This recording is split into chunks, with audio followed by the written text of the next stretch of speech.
Почитувана пратеничка Арта, во целост се согласувам со тоа што го кажавте.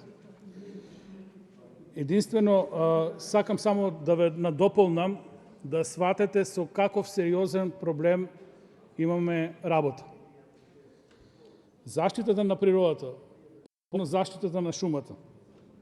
За ваша информација, шумарската мафија во Република Македонија годишно има некаде обрат над 30 до 50 милиона евра.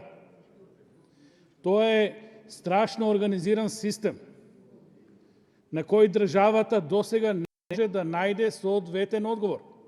Нити СДСМ, нити ДУИ, нити ВМРО, никој.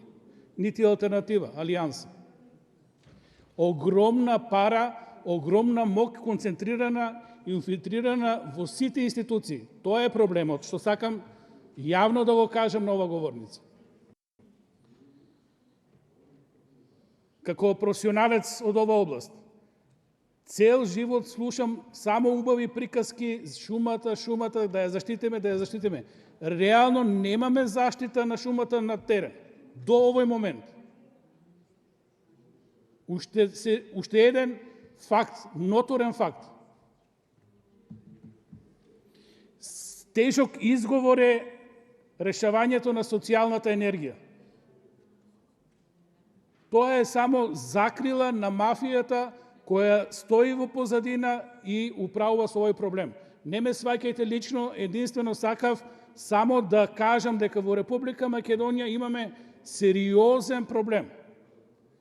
Кога ќе дојдат старански експерти, кога ќе ги соочиме со овој проблем, поготово во националните паркови, не може да не разберат луѓето што ја избориме. Незамисливо во национален парк во Швајцарија гранка да мрднете, камоли па да сечете дрва. Нелегално. Тоа сакам да ви го кажам. Репликата е кон вас, меѓутоа е добронамерна. Државата мора да го реши овој проблем. Благодарам.